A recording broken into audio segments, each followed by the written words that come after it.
O'zbekiston Respublikasi Milliy gvardiyasi Sport vazirligi Kamondan otish federatsiyasi hamkorligida Namangan shahridagi Barkamol avlod sport majmuasida kamondan otish sport turi bo'yicha O'zbekiston chempionati musobaqalari o'tkazilmoqda. Musobaqalar 18 aprelgacha davom etadi. Muxbirimiz chempionatning tantanali ochilish marosimi va dastlabki tur musobaqalari haqida xabar beradi.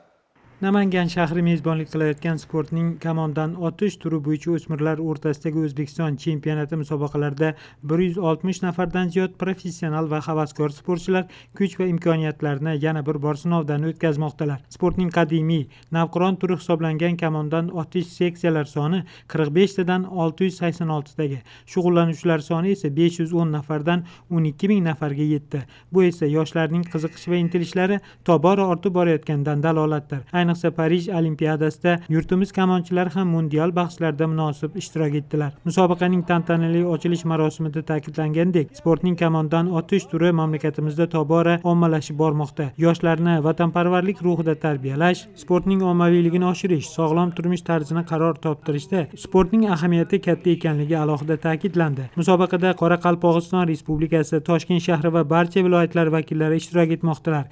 Professional sportchilar va havaskorlar o'rtasida kechayotgan o'zaro kurashlarda iqtidorli yosh sportchilar aniqlanmoqda.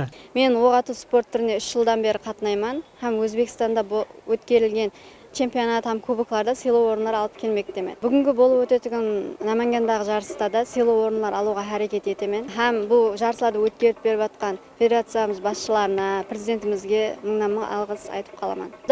Ham miyda, ham deneni shiniqtirib, yaxshilab ishlash kerak.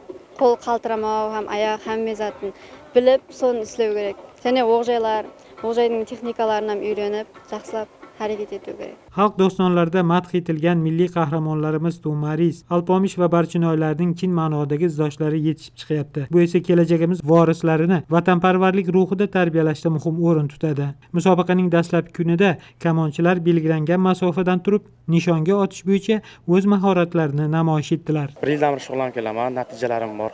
O'zim eng yaxshi ko'rsatkichlarim Vodiyda ikkinchi o'rin bo'lgan. O'tgan yil Xorazm viloyati O'zbekiston chempionati bo'ldi.